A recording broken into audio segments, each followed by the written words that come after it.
أعوذ بالله من الشيطان الرجيم بسم الله الرحمن الرحيم الحمد لأهله والصلاة والسلام على أهلها أما بعد قال امام صادق عليه الصلاة والسلام إن الله يحشر الناس على نيتهم يوم القيامة. مولا امام صادق علیہ الصلوۃ والسلام نیات په متعلق یې قیامت ورځې پروردگار علام هر یو انسان مخلوقات نیات باندې محشور کوي. یعنی پروردگار علام قیامت ورځې اول انسان ته اعمال نه تلی، پروردگار علام قیامت ورځې انسان ته اول نیات تلی. کچیرې نیات الله د پاره وي، نه اعمال میزان کې، اعمال حساب کې، اعمال تللې مرحلې کې ارڅي. کچیرې نیات اول نه الله د پاره نه وي، بیا که کار تو کړی وي، سوره د کړی وي، څه خلته د کړی وي، چې د ویلي نه وي کړي، هېڅ د تلي نه.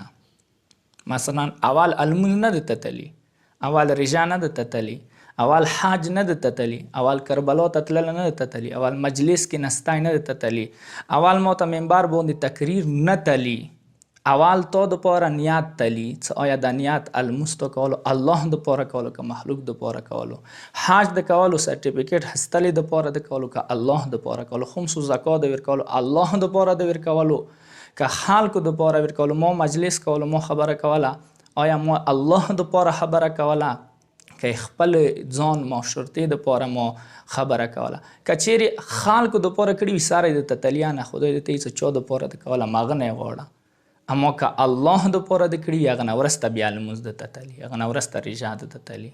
اما که بیا لږ څه کمای ورکوي وي، لږ څه نقص ورکوي، بیا الله رحمان و رحیم دی و موږ یو عقیده دی څه شفاعت یا شته دی.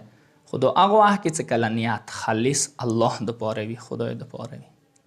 هېڅ یو طلبه خپل استاد سره کلاس کې کیني، استاد و عالم پوښتنه ونه کوي څه سترګې د ویلې دوره تکې سرې دي، هغه ورته یایي څه ماښام تهجد لمونځونه مو کړي دي. کله سبق شروع شولو بیا ونه پوښتنه کوي چې هغه صاحب لږ ودرېږه، طلبه ورته وایي هغه صاحب لږ ودرېږه، رژه ما ده چې هغه صاحب ورته وخوندېدو څه صحیح دی.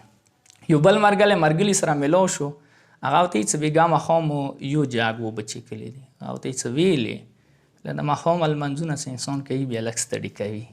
یعنی نه دی په کار چې ته ښه عمل خپل ښه عمل بل چا ته وایي، بل چا باندې واوري. یعنی نیت الله د پاره یې په کار دی، بل څوک یې تو عمل نه خبر نشي. یعنی ځنه اور کې پار نه کوي، ته یو عمل کوي نیت د صفا دی، که خلق وکسیا که تو نه خلق ارسیا یا څه پار نه کوي، خو که چیرې عمل ته پټ وساتي ایدي ډبل ثواب دی. که خلکو نه واوري خلق یې وکسي بیا ایدی ثواب کیدای شي کم وي. په کار دا دی چې انسان عمل ښېګړه نیکۍ خیر کوي، په کار دی پټې وکړي چې څوک د نه خبر نشي، چونکې تو اعمال الله د پاره دی، بس الله نه خبر دی، خلق ما نه خبره. والسلام علیکم ورحمة الله وبرکاته.